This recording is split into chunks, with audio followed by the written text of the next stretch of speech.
Right Horses Right, a horse course for authors by Barbara Ellin Fox. This one's on saddles. I'm Barbara Ellin Fox, and I'm glad you're here.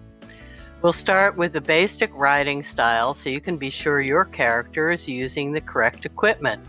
English and Western are the two main types of riding. Western riding developed through Mexican vaqueros and their Spanish ancestors, and it became the style of the cowboy. The saddles are built for comfort for the horse and rider, who must work all day. The fully trained Western horse is ridden with the reins in one hand so the cowboy can rope or shoot with the other. English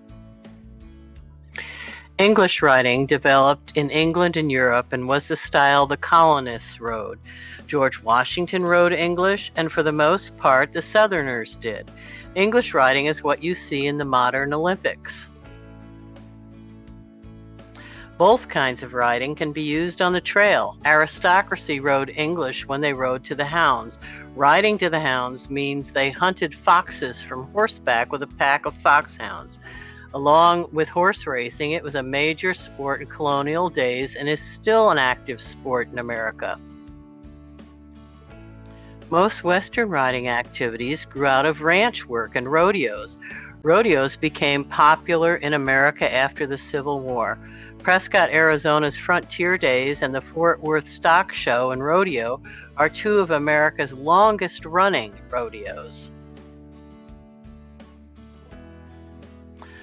What does a cowboy think when he rides so well the horse takes off galloping around the corral after his 8 seconds are up? Here are the outriders at the Cass County Fair trying to help the cowboy off his horse. And here they're chasing down another horse to undo his bucking rigging. It's important for a rider to know the key parts of a saddle so readers can feel their knowledge is genuine. Some of the saddle parts are the same for English and Western saddles, such as the seat, the cantle, the pommel, and the stirrups. Girth is the term used for the strap that keeps the English saddle on the horse. An English girth has 2 buckles on each end. English stirrups are hung on stirrup leathers, and they are removable from the saddle. If you want a character to have an intentional accident, stirrup leathers can be cut so they'll break when much weight is put on them, especially when the horse is at a gallop. On a well-cared-for saddle, the stirrup leather comes off this stirrup bar fairly easily. If the rider falls and gets their foot stuck in the stirrup, there's less chance they will be dragged far. Perhaps your character just needs a medium accident. The Western saddle has a pommel, but the saddle horn extends above it. The strap that holds the Western saddle on is called a cinch or a cincha, not a girth. The fenders which hold Western stirrups do not easily come off the saddle. If a cowboy falls and his foot is stuck, he's there until he gets his foot out. A super motivated athlete might be able to pull himself up to get out of this situation, but more frequently the cowboy is stuck and will drag until his horse stops or the cowboy dies. The cinch on a Western saddle can be attached with knots on both sides, which would be most common for the historical horse. Modern cowboys who use their saddles for ranch work or roping competition have saddles built with reinforced horns to withstand the brunt of a steer or a calf hitting the end of their rope on a run. They also wrap them in rubber. A horn not wrapped with rubber is called slick. I know a man who used an ordinary Western saddle that was not reinforced, and when he roped the steer, the force pulled the horn right out of the saddle. Modern Western cinches buckle on the off side and either buckle or tie to the latigo on the near side.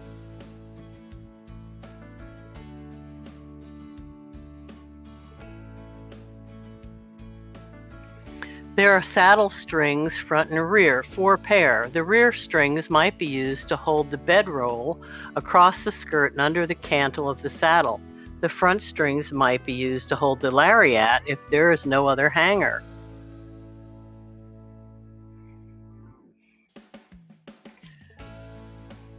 The Western saddle has two cinches, one right behind the horse's elbow to keep the saddle on, and a second one nearer the horse's flank called the back cinch. The purpose of the back cinch is to keep the saddle down and in place when a cowboy ropes a steer. Take a look at the seemingly unimportant strap beneath the horse's belly. The cinch hobble connects both cinches so the back cinch stays in place.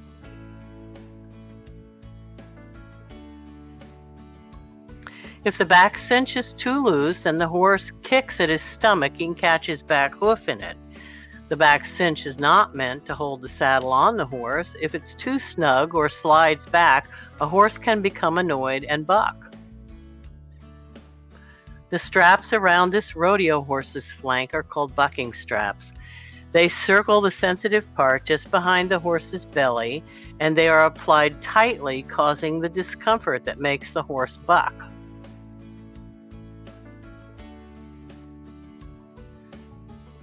If the cinch hobble is removed from the saddle, the back cinch can slip back and act like a bucking strap, causing the horse to buck and throw the rider.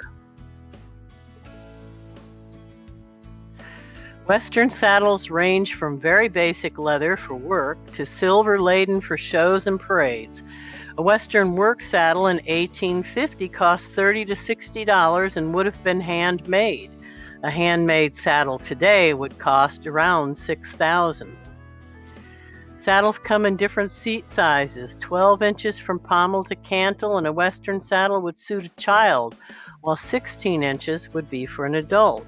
Saddles also come in different lengths and widths for a variety of horse sizes. Historically, saddles were made from leather, but today you can buy them made from synthetic materials. A leather Western saddle can weigh 60 pounds, while a leather English saddle can weigh 25 to 30. Saddles require padding or blankets between them and the horse to prevent rubbing sores on the horse and to prevent too much sweat from penetrating the leather. Before the Civil War, saddle pads were made from animal hides such as buffalo. Modern cowboys use colorful blankets and thick felt pads. English riders use fleece pads that are contoured to the saddle or sheepskin and a thin square quilt. Historically, English riders used sheepskin or felt or no pad at all.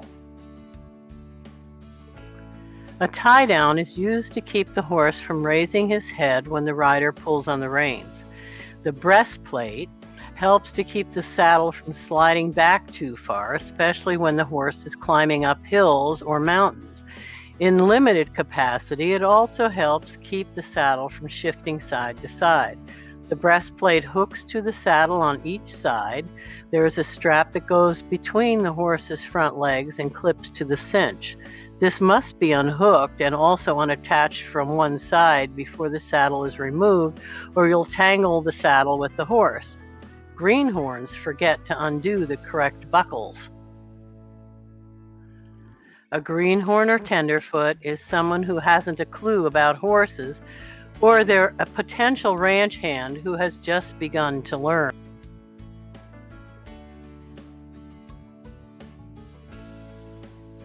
At this point, you may be ready to kick that cowboy and his saddle horse right out of your story. Who needs to know this much about saddles? Being devoted to the trust developing between your heroine and hero based on the authenticity of his words, hang on, there's a bit more. In 1859, the War Department adopted the McClellan saddle, which was developed by Captain George McClellan. It was not necessarily the most comfortable for troopers, but it was a huge improvement for the horse. Horses are not expendable to a cavalry. The McClellan saddle was light, which was good for the horse, and it had this opening along the horse's spine, which reduced the number of back sores for the horse.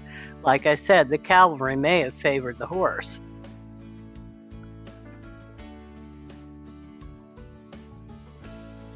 Here you can see the covered stirrups that were used with the McClellan saddle. The covers on the stirrups helped prevent a trooper's foot from becoming wedged in the stirrup, thus reducing the potential that he would be dragged if he fell from his horse. This picture also shows saddlebags. This McClellan saddle was used at Fort Kearny, Nebraska. In 1859, cavalry saddle blankets were made of pure wool and were an indigo blue color with orange borders. The 1862 U.S. Cavalry Tactics Manual gives detailed instructions for folding this blanket 6 times before putting it on the horse.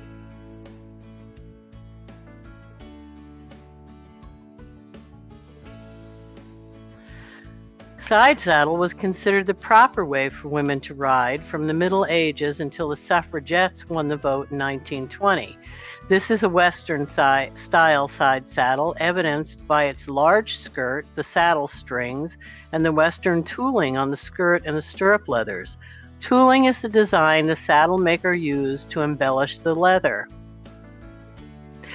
This is an English side saddle minus the stirrup leather, the stirrup, and the girth. In both cases, English and Western, the woman rides with both legs on one side of the horse, the left or the near side. Each saddle has a top horn that held the right leg and a curved lower horn that the left leg goes beneath. When the left foot is in a properly adjusted stirrup and clamped under the curved lower horn, the rider is essentially trapped on the horse. If the horse falls, so does she. Is your heroine due for an accident? Here's something that bugs me. Take a good look at the following pictures and please note how these cowboys sit in their saddles. Can you picture yourself riding in front of any of these cowboys?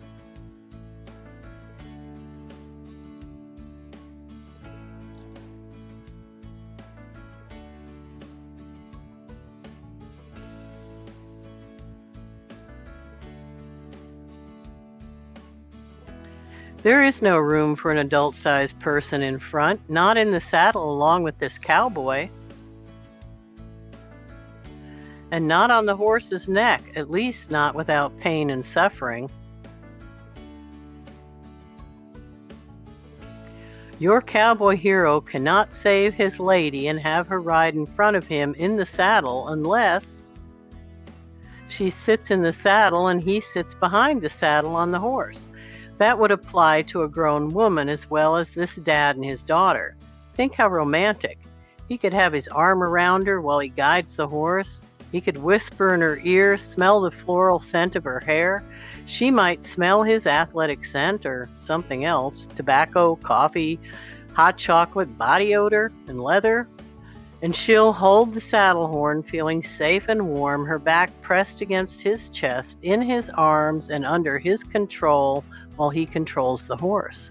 I'm just saying here, isn't it a better picture than being crammed into the front of the saddle or over the horse's neck with the saddle horn digging into some sensitive part of your body?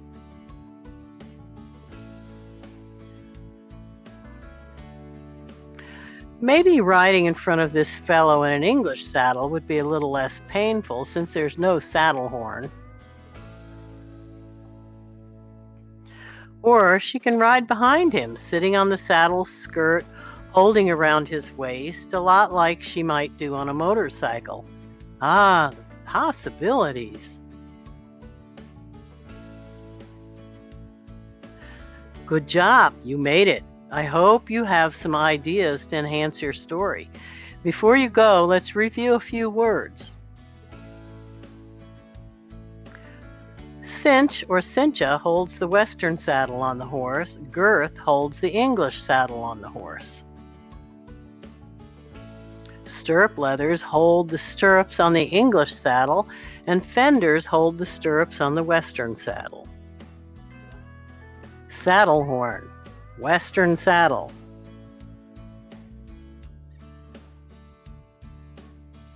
Latigo, a type of soft leather used for strings and straps on a Western saddle. Tooling, the design the saddle maker carves or stamps into the saddle. It could be roses, basket weave, or another pattern. And don't forget the cinch hobble.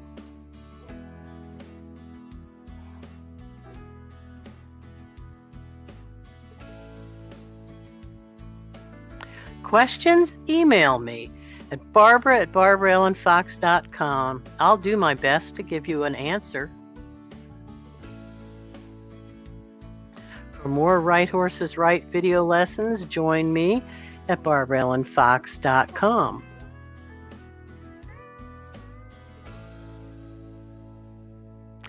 Best wishes for great writing and perfect editing, and thanks for watching this lesson to the end.